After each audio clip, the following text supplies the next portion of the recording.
Hello friends, today we are going to discuss the topic of rotational dynamics second part. Second part में हम लोग देखेंगे centripetal force. Centripetal force aeroplane mode बोलता है centripetal force.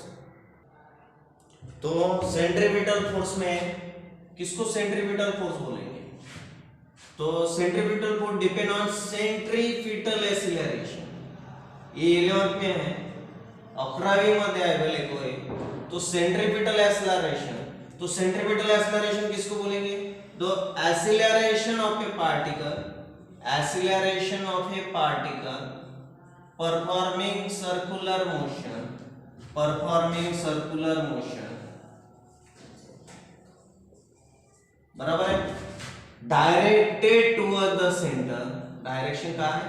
Toward the centre, directed towards the centre along the radius, directed toward the center along the radius. This is called as the centripetal acceleration. And a centripetal acceleration है जो acceleration जिसका direction toward the centre है, that is denoted by AR और AC, ठीक है। तो radial उसको बोलेंगे रेडियल एक्सीलरेशन। सेंट्रीपिटल एक्सीलरेशन का फार्मूला हम लोगों ने प्रूव किया था v² अपॉन r और r ओमेगा स्क्वायर, ठीक है। This is called as the centripetal acceleration. बाद में सेंट्रीपिटल फोर्स जो आता है वो सेंट्रीपिटल एक्सीलरेशन से ही प्रोड्यूस होता है। सेंट्रीपिटल फोर्स यानी होता है सेंट्रीपिटल फोर्स। तो force which is directed toward the centre, ध्यान में रखना, डायरेक्टेड टुवर्ड द सेंटर, यानी इसके जैसी डेफिनेशन है। Acceleration of particle performing circular motion directed toward the centre. तो directed toward the centre, toward the centre along the radius, centre along the radius, बराबर है, अलोंग द रेडियस। तो ये कौन सा फोर्स हो गया? Centripetal force.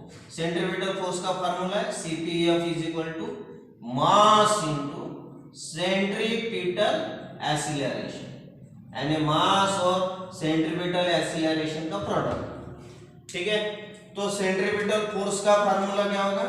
Force equal to mass into acceleration क्या है? v² अपॉन r और m r omega square, okay. In vector form, vector form में क्या होगा? वेक्टर फॉर्म, हाँ, ये भी सेंट्रीपिटल एक्सीलरेशन वेक्टर फॉर्म में क्या होगा? Minus of v² upon r into unit vector, क्योंकि वेक्टर अपॉन में नहीं लिख सकते तो यहाँ पे एक यूनिट वेक्टर लिख देना और इसमें डायरेक्ट आएगा minus of vector r omega square किंवा omega square vector r, okay. तो ये हो गया सेंट्रीपिटल एक्सीलरेशन वेक्टर फॉर्म में। तो वेक्टर फॉर्म में सेंट्रीपिटल फोर्स क्या होगा? वेक्टर फॉर्म में F is equal to minus mv² upon r, unit vector numerator में लिखा जाता है vector, is equal to minus m या फिर m ओमेगा स्क्वायर वेक्टर। तो this is in vector form, okay. Example क्या है सेंट्रीपिटल फोर्स का? Example motion of the planet, motion of a planet, बराबर है, यानी जो भी सर्कुलर मोशन परफॉर्म करेगा, this force is necessary for the circular motion, यानी इसके बिना ही सर्कुलर मोशन परफॉर्म नहीं हो सकता। Motion of planet around the sun, ठीक है। Motion of hands of clock, motion of electron revolving around the nucleus. तो ये सब एग्जांपल है इसके सेंट्रीपिटल फोर्स के, centripetal acceleration, okay, are you getting? ठीक है। बाद में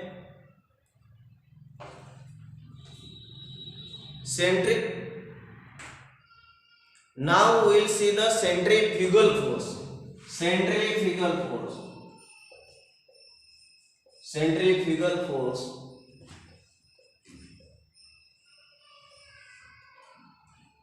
the force which is centrifugal force, the force which is यानी सेंट्रीफ्यूगल फोर्स जिसका direction centre of the circle से बाहर है, ठीक है। The force which is directed का डायरेक्शन है, directed away from the centre, यानी सेंटर से दूर डायरेक्शन है, बाहर की तरफ जिसका डायरेक्शन है, along the radius, away from the center along the radius is called as centrifugal force। तो सेंट्रीफ्यूगल फोर्स का फार्मूला क्या होगा? तो सेंट्रीफ्यूगल फोर्स यानी मास इनटू इसका मैग्नीट्यूड सेंट्रीपिटल एक्सेलरेशन का mv²/r और mr⍵², यानी मैग्नीट्यूड फॉर्म में दोनों भी फोर्स सेम है, बट वेक्टर फॉर्म में सेंट्रीफ्यूगल फोर्स का फार्मूला क्या है? बराबर है minus of mv²/r unit vector, इसमें माइनस नहीं आएगा प्लस आएगा, क्यों?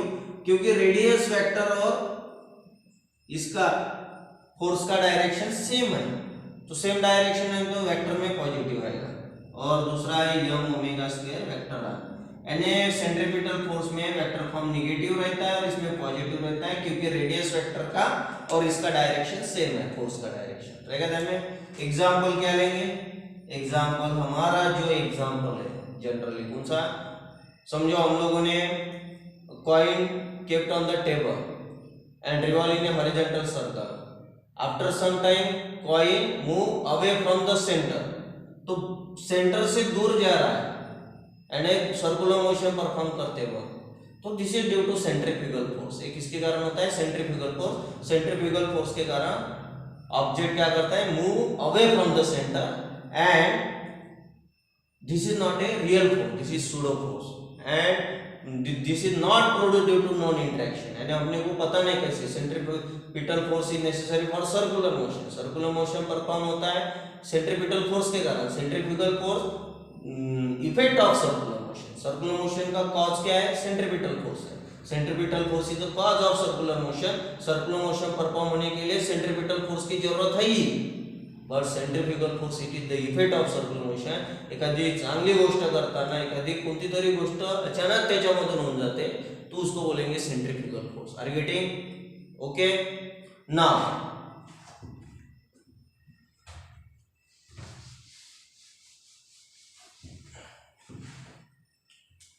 maximum safety speed of a vehicle, next question, maximum safety speed of vehicle or maximum speed of vehicle when vehicle moving along, कहां से मूव कर रहा है? along a horizontal curve road, horizontal curve,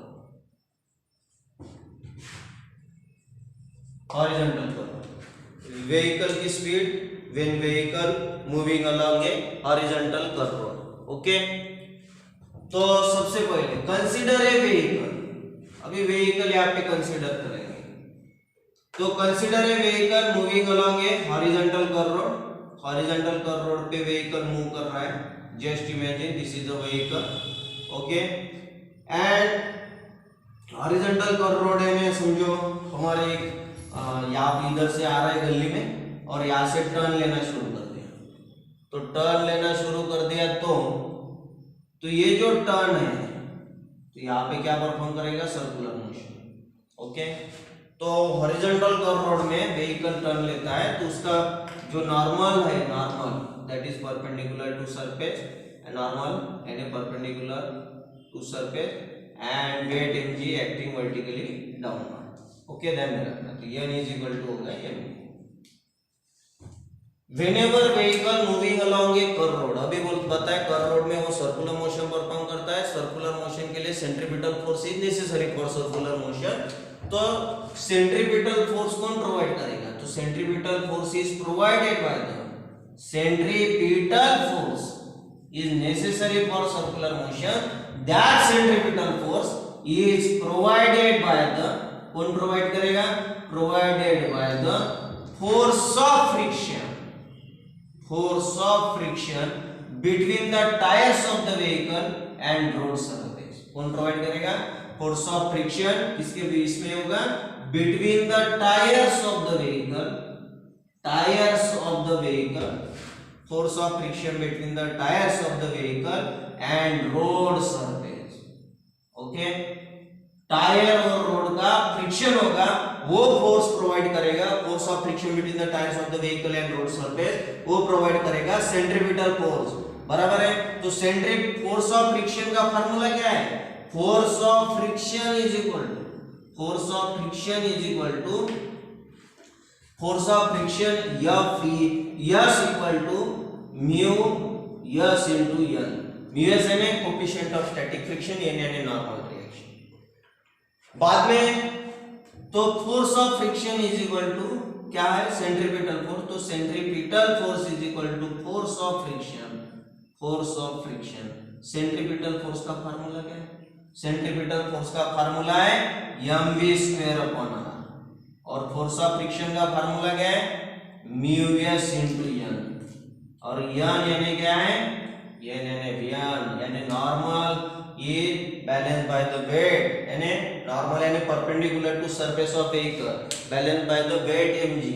तो mu S into N, तो ये होगा mv²/r mu S into mg, m मामा यानी cancel is equal to v² equal to mu S rg and v equal to under root of mu S into r into g। This is the required expression for maximum safety speed of vehicle, maximum speed of vehicle when vehicle moving along a bank or road। ठीक है, और एक formula इसमें हम लोग निकाल सकते हैं एंगुलर स्पीड का। सेंट्रीपिटल फोर्स का formula mr² equal to mu mg, mm cancel, ω² equal to mu g/r, omega equal to under root of mu g/r। and angular speed of vehicle when vehicle moving along a bank or road, sorry horizontal curve road। Horizontal curve road और bank curve road क्या फर्क है मैं बताऊंगा। Horizontal curve road यानी जिसमें दोनों भी एजेस जो रोड के रहते हैं वो सेम रहते हैं। Whenever vehicle moving along a horizontal curve road, ऐसे व्हीकल मूव करता है तो आउटर एज और इनर एज क्या रहता है? सेम रहता है, तो उसको बोलते हैं हॉरिजॉन्टल कर्व रोड। कोई भी एन रोड से हम लोग टर्न लेते हैं, हमारे इधर जनरली हॉरिजॉन्टल कर्व रोड रहता है। तो this is the expression for the maximum speed of a vehicle whenever vehicle moving along a horizontal curve. Okay, next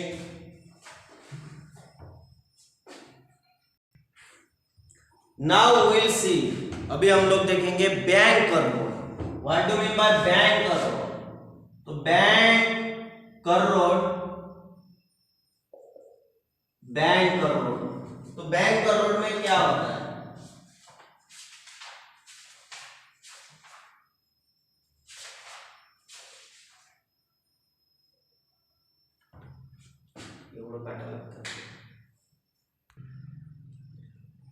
Now we'll see the bank curve road.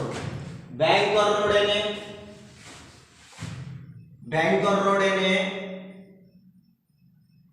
the outer edge of the road. Whenever vehicle moving along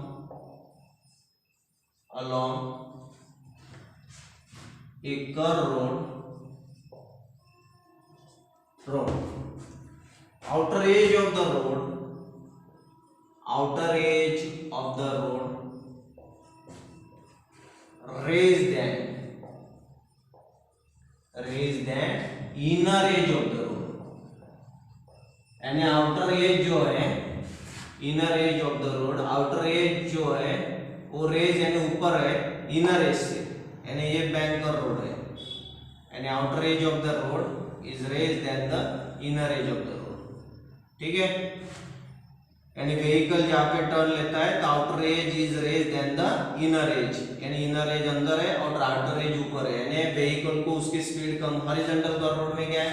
speed of the vehicle कम करना पड़ता है, but bank curve road में speed of the vehicle कम करने की जरूरत नहीं है, vehicle constantly moving with the same speed, बराबर है, and outer edge raise than the inner edge. तो this is the condition for banking of road और बैंक और रोड, ठीक है। फ्रॉम दिस एक्सप्रेशन, अभी देखो बैंक और रोड का मैं आपको कंसेप्ट बताता हूँ। व्हीकल ऐसा है, बैंक और रोड, आउटर एज व्हीकल ऐसा रहता है इसमें, बैंक और रोड, ठीक है। व्हीकल इस प्रकार से नॉर्मल है जो परपेंडिकुलर रहती है सरफेस, ठीक है। अभी नॉर्मल जो है, नॉर्मल के दो कंपोनेंट बनते हैं यहाँ पे, ये हमारा हॉरिजॉन्टल पोजीशन और ये कर्व पोजीशन, ध्यान में रखना। ये सरफेस हो गया यानी इतना रेंज हो गया रोड, ये हाइट ऑफ द रोड है, this is the height of the road, road की हाइट इतनी बनती है, this is the angle theta, horizontal के साथ एंगल बनता है। अगर ये एंगल थीटा है तो ये भी एंगल थीटा है, ठीक है। तो ये नॉर्मल रिएक्शन, नॉर्मल यानी सरफेस जो परपेंडिकुलर टू सरफेस रहता है उसको नॉर्मल बोलते हैं। यहाँ पे एक ही चीज ये नहीं होती, इसमें दो कंसेप्ट होते हैं, यानी कैसे, दूसरी फिगर ड्रॉ करता हूं। And there is also a friction between the tyres of the vehicle and road surface, यानी फ्रिक्शन होने के कारण फ्रिक्शनल फोर्स भी यहाँ पे प्रोड्यूस होता है, फ्रिक्शनल फोर्स। तो इसमें N is called as the normal reaction and F is called as the frictional force, बराबर ध्यान रखना। There is a friction between the tires of the vehicle and road surface.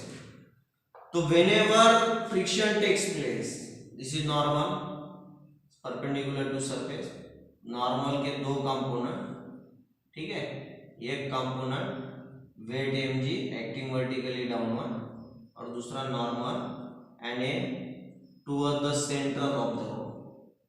तो ये अगर हम लोगों ने सॉल्व किया तो ये आएगा n cos थीटा, ठीक है। कैसे आएगा, cos थीटा यानी एडजेसेंट अपॉन ये हाइपोटेन्यूज, यहां से अगर लेंगे तो cos थीटा यानी एडजेसेंट अपॉन हाइपोटेन्यूज, ओके, रहेगा ध्यान में।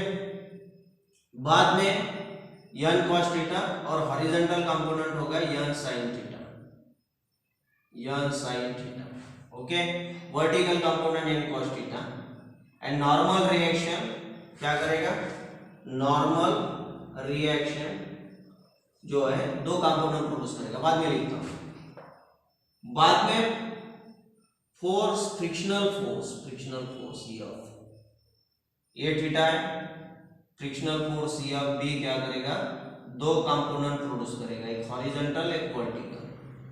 तो हॉरिजॉन्टल कंपोनेंट फ्रिक्शनल फोर्स का होगा, अगर लेंगे ये ट्रायंगल है समझो, ऐसा लेंगे, ये F है, तो ये साइन थीटा लेगा तो अपोजिट अपॉन हाइपोटेनियस, क्या होगा उसका अपोजिट, हाइपोटेनियस F, यानी अपोजिट की वैल्यू होगी F साइन थीटा, यानी इसकी फॉरवर्ड यानी इसकी वैल्यू होगी F साइन थीटा। ये एक इसका कंपोनेंट हो गया। और दूसरा यानी cos थीटा यानी एडजेसेंट अपॉन हाइपोटेनियस, तो adjacent equal to hypotenuse F, तो F cos theta equal to adjacent, यानी ये हॉरिजॉन्टल कंपोनेंट होगा F cos थीटा, यानी फ्रिक्शनल फोर्स के दो कंपोनेंट हो गए, F cos theta horizontal component and F sin theta vertical component. इसकी फिगर होगी, यानी whenever consider a vehicle of mass m, मैं एक एक्सप्रेशन लिखता हूं, expression for the angle of banking और बैंक और road. Consider a vehicle, vehicle क्या कर रहा है, moving along a, consider a vehicle moving along a bank और road, consider a vehicle of mass m, लिख लो, of mass m moving along a bank कर रोड, बराबर समझा के लिए, बैंक कर road. The forces acting on the vehicle are, कौन से फोर्स एक्ट होते हैं, the forces acting on the vehicle are, forces acting on the vehicle, acting on vehicle, यानी व्हीकल पे कौन से फोर्स एक्ट होते हैं। पहला फोर्स वेट mg, का एक्ट हो रहा है, एक्टिंग वर्टिकली डाउनवर्ड, वेट हमेशा किसी का भी acting vertically downward, acting vertically downward, force weight mg acting vertically downward. दूसरा है normal, normal reaction. Normal reaction क्या रहता है बैंकर रोड में? Normal reaction perpendicular to surface, perpendicular to surface. और तीसरा है फ्रिक्शनल, यह with the friction force between, frictional force between tyres of the vehicle, tyres of vehicle and road surface, road surface. ये तीन forces act होते हैं, weight mg acting vertically downward, normal reaction perpendicular to surface and frictional force between the tires of the vehicle and road surface. Now normal reaction, normal reaction resolve into, normal reaction यानी resolve into कितने component में? resolve यानी produce करता है, resolve into to component, दो component produce करता है। कौन से दो कंपोनेंट? एक है n cos थीटा और एक है n sin theta. n cos theta क्या है? Vertically upward direction, vertically upward direction n cos theta, okay. और n sin थीटा कहां पे? n sin theta horizontal direction, horizontal direction, यानी ये दो कंपोनेंट है।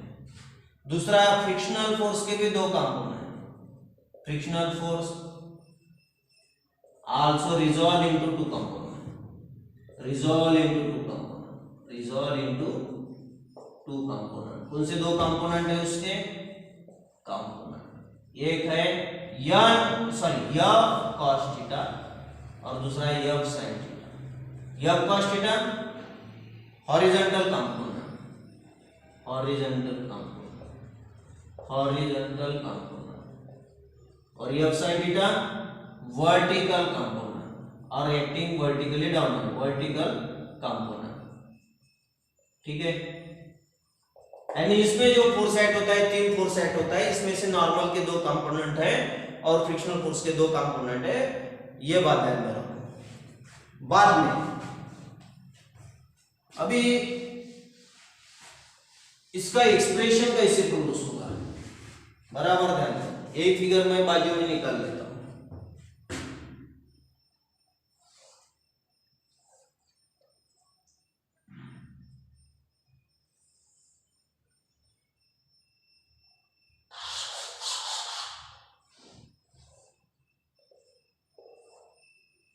नॉर्मल, नॉर्मल के acting to the centre, the centre of gravity, और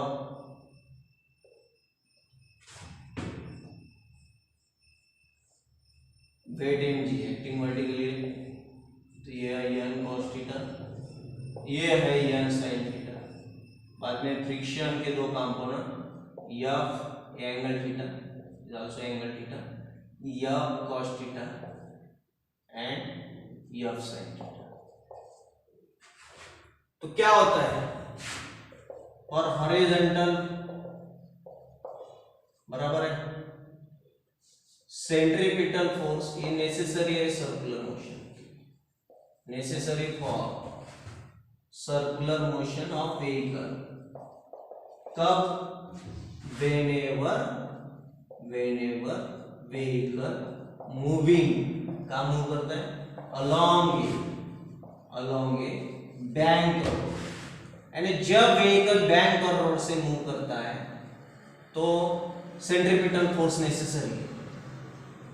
फिर हॉरिजॉन्टल कंपोनेंट जो है, हॉरिजॉन्टल कंपोनेंट वो क्या करता है? Horizontal component provide necessary centripetal force, provide necessary यानी आवश्यक सेंट्रीपिटल फोर्स। किसके लिए आवश्यक है centripetal force? For circular motion of vehicle, ठीक है। तो इसके लिए हॉरिजॉन्टल कंपोनेंट प्रोवाइड करेगा नेसेसरी सेंट्रीपिटल फोर्स।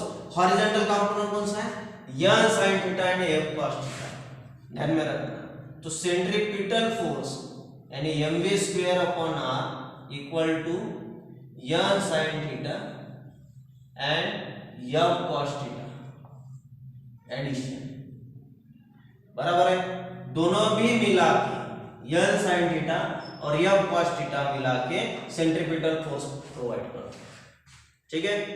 दूसरा concept,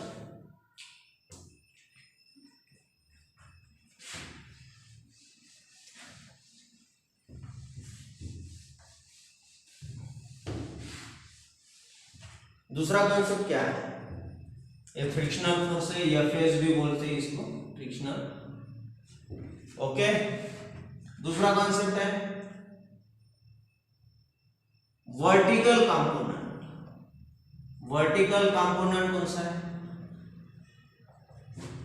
n cos theta balances the weight mg and f sin theta. तो vertical component n cos theta balance है weight mg, weight mg का सेम डायरेक्शन है, mg के साथ direction में f sin theta is equal to n cos theta and weight mg equal to होगा n cos theta minus f sin theta. ये हो गया equation number 2। Now dividing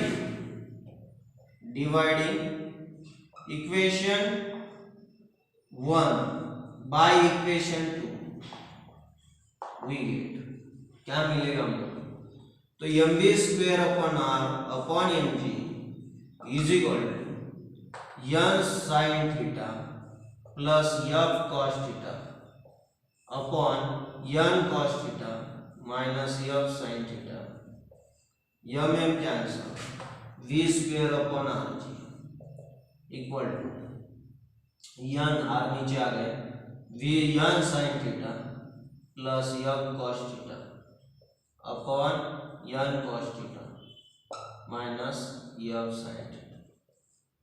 dividing now, dividing right side of equation by right side of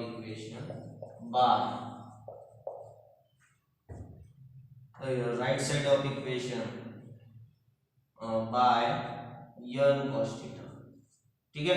we n cos theta से अगर आप divide करेंगे इसको तो क्या होगा, ठीक है। तो v square upon rg left hand side को तो नहीं करने का है, तो ये होगा n sin theta upon n cos theta plus f cos theta upon n sin theta upon n cos theta upon n cos theta minus f sin theta upon n cos theta. n cancel, cos cos cancel, n cancel, v square upon rg tan theta plus f by n, ठीक है। एक minute, n sin theta plus f cos theta, okay. तो f by n, कुछ तो भी गड़बड़ हो गया, n sin theta f cos theta upon n cos theta से ही डिवाइड करना था, cos थीटा गेट कैंसिल, ठीक है। अपॉन ये होगा 1 minus f by n sine upon cos n tan theta. Are you getting? पूरे इक्वेशन को राइट हैंड साइड में हम लोगों ने डिवाइड कर दिया, किससे, n cos थीटा से। तो v square upon rg, then we हमारे पास formula f is equal to mu n, तो f by n is equal to क्या होगा, म्यू। तो ये है v square upon rg equal to क्या होगा, या फिर इसको इधर लिखो, या frictional force equal to mu into n, coefficient of friction into normal direction, तो mu is equal to f by n। तो v square upon rg is equal to tan theta plus mu upon 1 minus mu tan theta, okay. तो v square की value होगी rg into v square is equal to rg into mu plus tan theta n cos theta से divide upon 1 minus mu tan theta, ठीक है। तो v की value होगी under root of RG into mu plus tan theta upon 1 minus mu tan theta. And this is the required expression for maximum speed of vehicle moving along a bank road. Bank road से अगर move करता है तो हमारा ये expression है v equal to R G into mu plus tan theta upon 1 minus mu tan theta. समझ में आया? एंड हॉरिजॉन्टल जो कंपोनेंट है कौन से n sin theta f cos theta, ये डायरेक्ट उसका ये क्या करेंगे, ये बैलेंस करेंगे सेंट्रीपिटल फोर्स को. हॉरिजॉन्टली सेंट्रीपिटल फोर्स प्रोवाइड होता है सर्कुलर मोशन के लिए डायरेक्टेड टू द सेंटर, तो ये m square upon r equal to n sin theta f cos theta. बराबर है, यस नहीं लिखा तो भी चलेगा. ठीक है.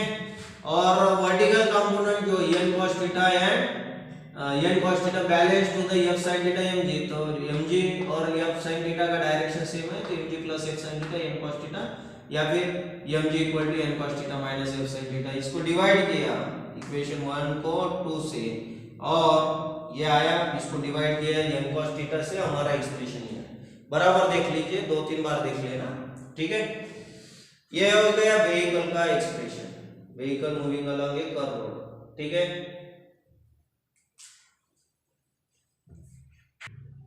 तो हमारा एक्सप्रेशन क्या था, बैंक कर्व रोड का मैक्सिमम स्पीड का, मैक्सिमम स्पीड का एक्सप्रेशन था under root of R G into mu plus tan theta upon 1 minus mu tan theta. इसमें हम लोगों को समझो हॉरिजॉन्टल कर्व रोड में, हॉरिजॉन्टल कर्व रोड में, कर्व रोड में एंगल 0 रहता है, तो tan 0 की वैल्यू होगी 0, तो v की वैल्यू होगी under root of R G into mu plus 0 upon 1 minus 0, यानी v की वैल्यू होगी म्यू आर जी. आया वो? यानी बैंक कर्व रोड नहीं है, बैंक कर्व रोड में कुछ एंगल रहेगा, तो बैंक कर्व रोड नहीं है, हॉरिजॉन्टल कर्व रोड है, एंगल 0 है, तो वही एक्सप्रेशन जो अभी हम लोगों ने पढ़ा था. दूसरा, इफ द रोड जो है, road is very smooth, smooth road है, तो there is no friction between और there is no friction between the tyres of the vehicle और रोड सरफेस. टायर जो है व्हीकल की एंड रोड जो है सरफेस, तो tyres of vehicle and road surface में फ्रिक्शन ही नहीं, तो कोएफिशिएंट ऑफ फ्रिक्शन इज 0. हमारा एक्सप्रेशन क्या है, म्यू की वैल्यू 0 है, तो v is equal to under root of R G 0 plus tan theta upon 1 minus 0, and v equal to under root of rg tan theta. Kab? Whenever there is no friction between the tires of the vehicle and road surface, coefficient of friction is 0. On squaring both sides, on squaring both sides, इसमें square करो, square किया तो क्या होगा, v square equal to rj tan theta, v square upon rg is equal to tan theta.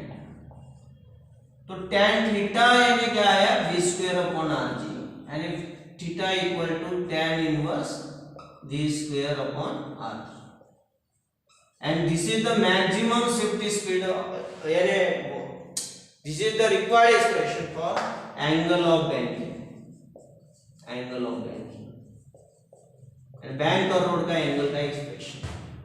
इसमें और expression निकलता है, हाइट ऑफ द बैंक और road, height of bank road, height of bank road, bank road में height का expression समझो, ये road है, ये एंगल थीटा, ये हाइट है, this is the length of the road, यानी रोड के दो एज है ना, उसकी लेंथ. हाइट का एक्सप्रेशन लेना है तो साइन थीटा यानी अपोजिट यानी हाइट अपॉन हाइपोटेन्यूज यानी L, H equal to L sine theta. बराबर है. इसको हाइट को दूसरा नाम है अल्टीट्यूड, अल्टीट्यूड. ठीक है, उर्दू जैसा लगता है, अल्टीट्यूड बोला तो इन्हें लैटिट्यूड यानी एंगल, अल्टीट्यूड हाइट, तो ये ध्यान में रखना. तो तो this is the required expression for height of banker road और अल्टीट्यूड ऑफ बैंकर। इस प्रकार से हम लोगों ने देखा बैंकर रोड में, बैंकर रोड क्या होता है, maximum speed of a banker road, अगर एंगल 0 है, बैंकर रोड नहीं है तो वेलोसिटी क्या रहेगी, और बैंकर रोड में एंगल क्या रहेगा। ओके, तो this is all about the banker road. Okay.